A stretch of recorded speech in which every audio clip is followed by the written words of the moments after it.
The U.S. Surgeon General wants cancer warnings on alcohol. We first told you on Friday about the advisory that was released detailing how drinking alcohol increases the risk of developing certain types of cancer. Well, joining us today to talk more about the risk of alcohol is Dr. Colleen Lane, the director of the Addiction Medicine Clinic at Corewell Health. Thank you so much for being here with us. Yeah, thank you so much for having me. So, we've heard about the risk of drinking alcohol over the years. Why do you think it was so important that he put out this warning now? Yeah, so the interesting thing is that the warning label on alcohol actually hasn't been updated since the 1980s.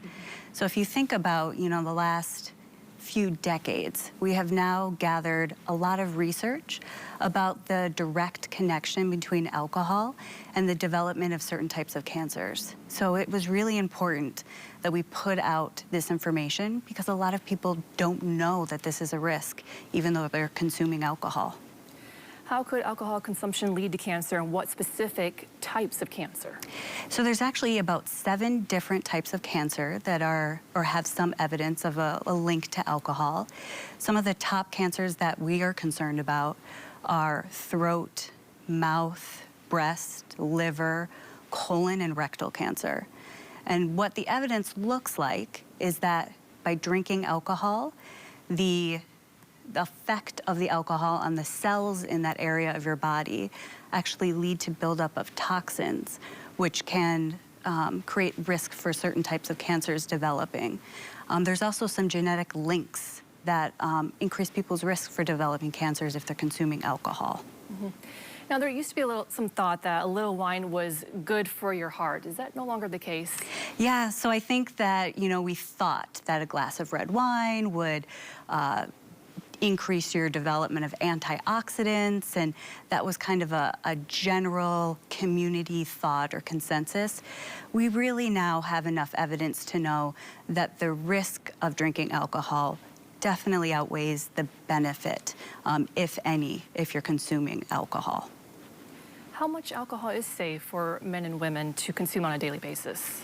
Yeah, so even before the Surgeon General warning came out, what we knew in medicine is that there was no zero risk drinking.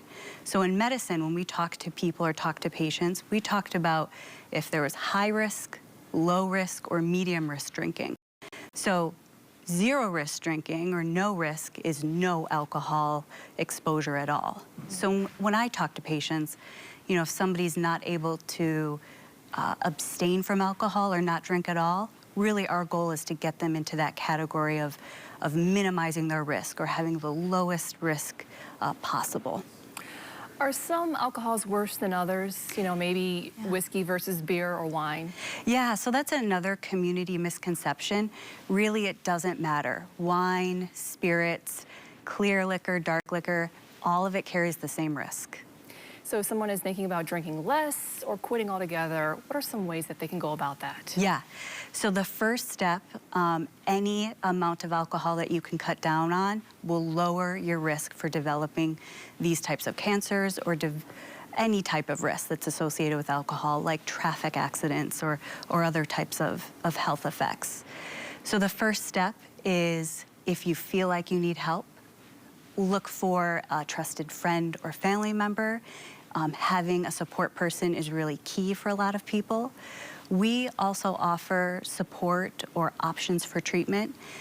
Sometimes the first step is the hardest step. So if today is the day that you're feeling motivated, we want people to know that they can simply walk in and see us in our clinic. You don't have to call ahead and make an appointment. You can walk in and talk to any one of our medical providers if you need to find out what your options are. Does your clinic have any programs in particular, medicines that help? Yeah, so there are medicines that help people cut down on their cravings for alcohol. There's also medications that help cut back on the symptoms of withdrawal.